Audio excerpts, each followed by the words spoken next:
মানুষের সামনে আমার নবীর শান সম্পর্কে কথা বলতে পারলেন? আমার নবীও জানে না।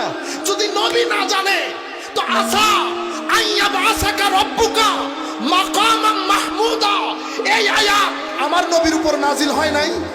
আমার নবীকে আল্লাহ বলছে অনতি বিলম্বে আমার পাশে মাকামে মাহমুদ সাজিয়ে রাসূল আমি আপনাকে বসাবো। ওয়ালা সাউফা ইউতিকা রব্বুকা ফাতারদা, এমন ভাবে দেব খুশি না হয়ে পারবেন না। শেষ আমার আল্লাহ যখন কোরআন খতম করছে, শেষে বলছেন হাবিব ইন্না আতাইনা কাল কাউসার, যাকে আমার নবী আমার আল্লাহ সাহেবে কাউসার করেছেন, সেই রাসূলের শানে আপনি লাখ মানুষের মাজমার মধ্যে বলতেছেন আমার নবীও বলে জানেন না আমার নবীর কি হবে। ইন্না লিল্লাহি ওয়া ইন্না ইলাইহি রাজিউন। আপনারা বুঝতে পেরেছেন? কারো ভিতরে কারো ব্যাপারে আমাদের কোনো মনোবিদ্বেষ নাই। আল্লাহ ওনাকে ক্ষমা করুক, কিন্তু আমরা বলছি কে কথা কেমনে বলতে পারলেন আপনি আমার নবীর শানে?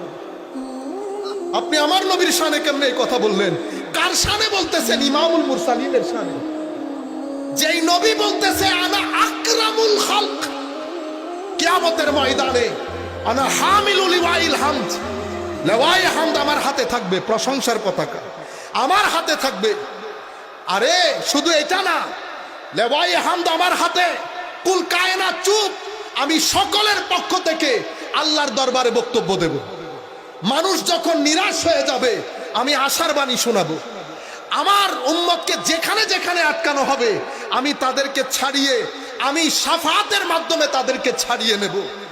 আল্লাহর রহমতের সমুদ্রের মধ্যে আমি যখন সিজদায় পড়ে থাকব, আমার আল্লাহ বলবেন ইরফা রাসাক, হাবিব মাথা উঠান, যা চাইবেন আমি দান করব। যেই রাসূল নিজের শানকে এভাবে তুলে ধরেন, যেই আল্লাহ নিজের রাসূলের শানকে ইন্না আতাইনা কাল কাউসার বলে তুলে ধরেন, সেই রাসূলের ব্যাপারে আপনি লাখ মাজমার মধ্যে বলতেছেন আমার নবীও বলে জানেন না আমার নবীর কি অবস্থা হবে। আপনি জাতিকে এই সমস্ত কথা বলে নতুন প্রজন্মের অন্তর থেকে আমার নবীর ইশকের চারাক বুঝিয়ে দেওয়ার চেষ্টা করেছেন। আল্লাহর দরবারে দোয়া রইল, আল্লাহ যেন আপনাকে এটার জন্য পরিপূর্ণ জাযা দান করেন।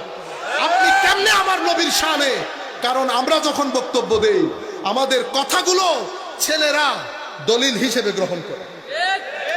আপনি এমপি ছিলেন, আল্লাহ আপনাকে একটা বড় পর্যায়ে নিয়ে গেছে, লাখ মানুষের মধ্যে আপনি চেষ্টা করেছেন জাতির অন্তর থেকে রাজনীতির নাম দিয়ে, খেলাফতের নাম দিয়ে আমার নবীর ইশকের বাজারের মধ্যে আগুন ধরিয়ে দেওয়ার জন্য।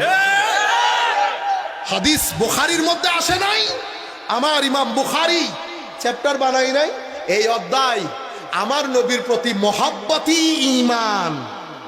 এই অধ্যায় আমার নবীর শরীর মুবারক থেকে বের হওয়া সুগন্ধির অধ্যায়। বুখারী হাদিস রওয়ায়াত করেছেন। আমার সাথে কি কারো মারামারি আছে? আপনারা এত হাদিস বলেন,